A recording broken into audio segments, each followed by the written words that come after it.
Միացյալ Նահանգների նախագահ Դոնալդ Թրամփը Սպիտակ տանից հանդես է եկել ուղերձով ներկայացնելով վարչակազմի քայլերը վերջին 11 ամսվա ընթացքում։ Թրամփը քննադատել է Ջո Բայդենին, հայտարարելով, որ վերջինս խառնաշփոթ էր ստեղծել երկրում։ Սպիտակ տան ղեկավարը խոստացել է զինծառայողներին մոտ $2000 չափ վարձատրություն տրամադրել եւ ներկայացրել առողջապահական նոր նախագիծը։ Ըստ դրա ամերիկացիներին գումար կտրամադրվի, որպեսզի նրանք ինքնուրույն ձեռք բերեն առողջապահական ծառայությունները ապահովագրական ընկերություններին վճարելու փոխարեն։ Դուք կստանաք շատ ավելի լավ առողջապահություն, շատ ավելի ցածր գնով։ Պարտվողները կլինեն ապահովագրական ընկերությունները, որոնք հարստացել են, եւ դեմոկրատական կուսակցությունը, որին լիովին վերահսկում է այդ նույն ապահովագրական ոլորտը, ասել է Թրամփը։ ԱՄՆ նախագահի ուղերձի առանցքային թեման եղել է գնաճը։ Նա նշել է, որ նախորդ վարչակազմի օրոք աճել են մեքենաների, վառելիքի, ավիափոխադրումների եւ հյուրանոցների գները։ Նախագահի խոսքով իր պաշտոնավարման ընթացքում այդ ծախսերը զգալիորեն նվազել են։ Նա հայտարարել է, որ իր սահմանած մաքսատուրքերի շնորհիվ Միացյալ Նահանգները դարձել է աշխարհի ամենաթեժ երկիրը, քանի որ արտադրությունը վերադառնում է ԱՄՆ։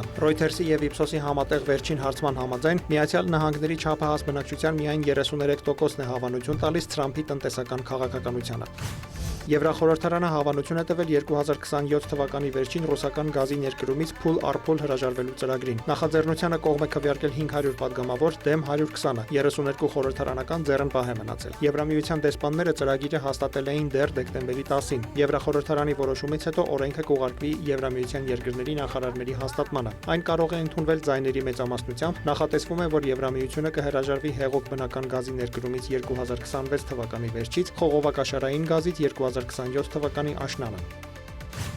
Վրաստանի խորհրդարանը երրորդ եւ վերջնական ընթերցմամբ ընդունել է կոռուպցիայի դեմ պայքարի բյուրոն լուծարելու վերաբերյալ օրենքի նախագիծը։ Կառույցը ստեղծվել է 2022 թվականի վերջին։ Նման մարմնի ձևավորումը Եվրամիության հանձնարարականներից մեկն էր Եվրամիության անդամության տեխնացուի կարգավիճակ տրամադրելու համար։ Օրենքի օգտին քվեարկել է խորհրդարանի 77 անդամ։ Նախագահ Միխեիլ Կավելաշվիլու ստորագրումից հետո կոռուպցիայի դեմ պայքարի բյուրոն իր գործունեությունը կդադարեցնի 2026 թվականի մարտի 2-ից։ Դրա գործառույթները կփոխանցվեն պետական աուդիտի ծառայությանը։ Վրաստանի խորհրդարանի խոսնակ Շալվա Պապուաշվիլին ավելի վաղ նշել էր, որ կոռուպցիայի դեմ պայքարի բյուրոյի պարտականությունների մեջ են մտնում պաշտոնյաների, կուսակցությունների եւ ոչ կառավարական կազմակերպությունների հայտարարագրերի հավաքագրումն ու մոնիթորինգը, սակայն այդ գործառույթներն ավելի շատ համապատասխանում են պետական աուդիտի ծառայությանը։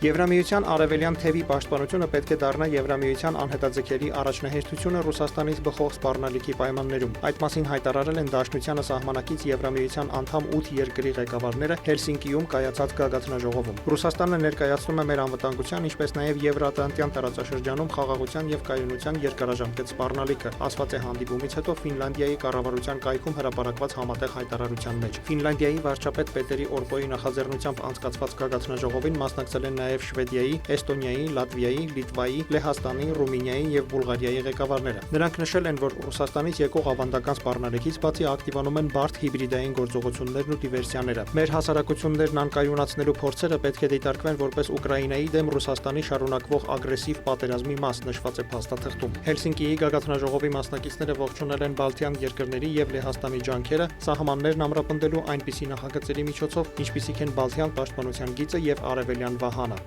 Դավիթ Մուրադյան, լուրեր։